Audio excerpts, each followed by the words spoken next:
In today's lesson, we're going to look at 3 different ways to add some harmonic sophistication to the blues. We're going to focus in specifically on how to get from the 1 chord to the 4 chord of a basic blues progression. Let's get into it.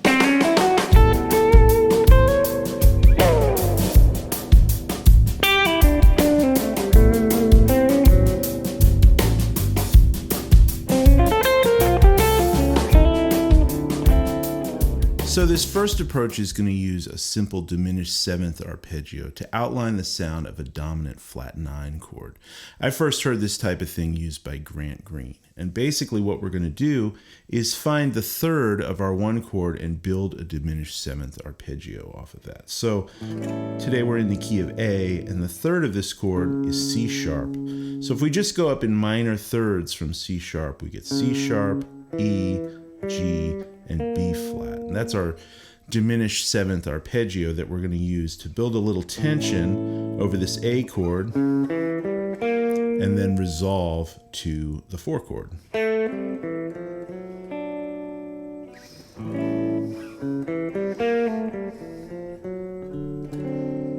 Here's what it sounds like in this lower octave over the chords.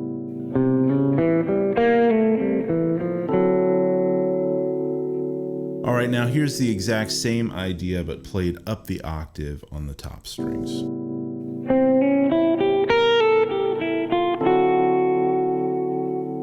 All right, so now I'll play this line in context so you can hear how it fits into the flow of a solo. I'll play the first 4 bars of the A chord and play a few licks and then lead into this diminished arpeggio line to transition to the 4 chord of the progression.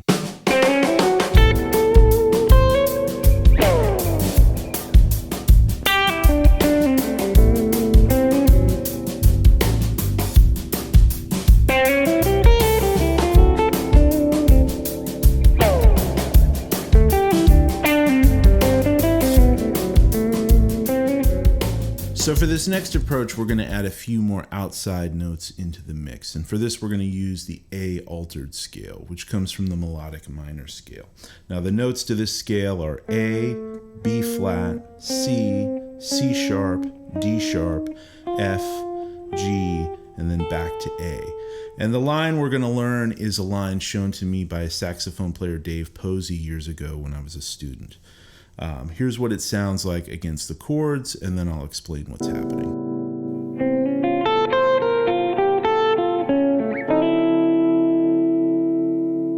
So this line starts out by sliding from the minor 3rd up to the major 3rd of our A chord. So from C to C sharp, then we lay this finger down and grab F, the flat 13, which kind of outlines this sort of A altered sound, or like an A augmented sound. Then we go up and grab the root, the note A.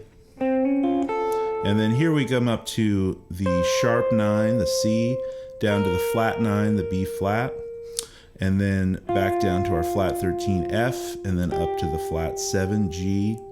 And then from here we just come right down an A augmented chord. So A, F, C sharp, A. And then from here we resolve by sliding up to the 9 of our D chord, which gives us the sound of a D9 chord, which is a really nice sound. But you could also resolve this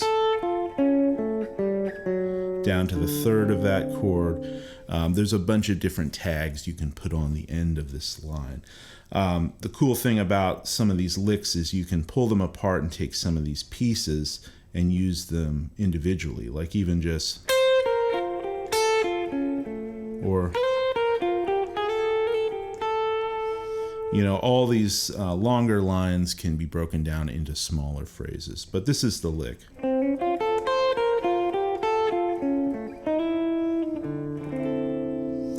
Now I'll play it in context of the solo. I'll play similar licks like I played in the previous little solo to the backing track, just to lead you into where this line falls in the progression.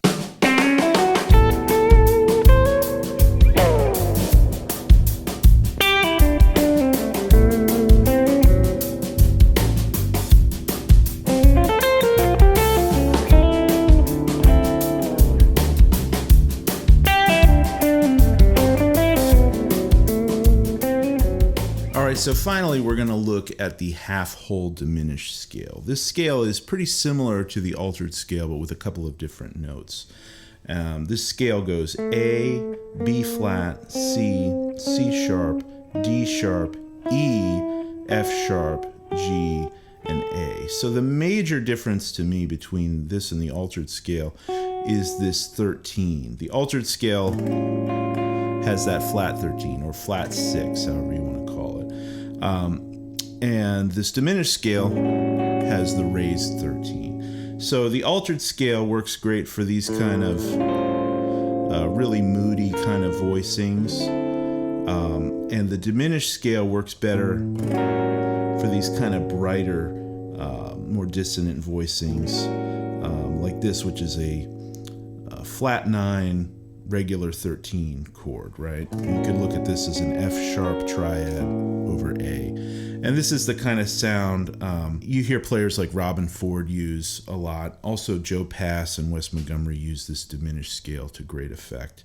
It's really just a matter of taste, what you want to choose, and it depends on what the other musicians you're playing with, what kind of voicings they're throwing out there.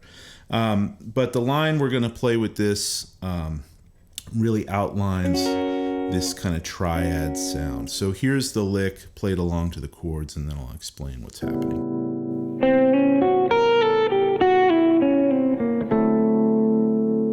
So this lick is going to start out just like we did in our altered example by going from the minor third up to the major third. So from C up to C sharp. Then from here we're just going to go right up this F sharp triad. So C sharp, F sharp, B flat. Then we're going to come down to the root and just come down a little piece of the scale. So A, G, F sharp, E. Then from here we're going to skip over that D sharp and go right down to the C sharp, to C, and then B flat, and then finally landing on A as we change to the D chord. And that A is a chord tone of that chord. It's the fifth of that chord. So we're building a little tension and then resolving to a note of the 4 chord. Right, so really highlighting that sort of dissonant 13 flat 9 sound to build tension and then resolve to the 4 chord. So here it is, again in context. I'll play similar phrases out front just to demonstrate how this falls into place in a blues.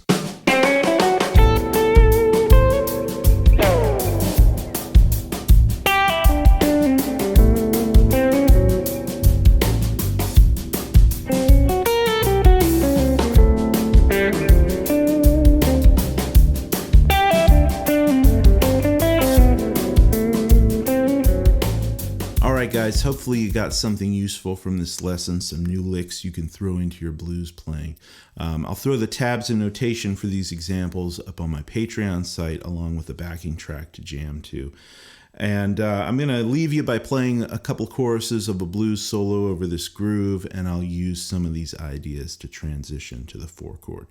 Until next time, happy practicing and take care.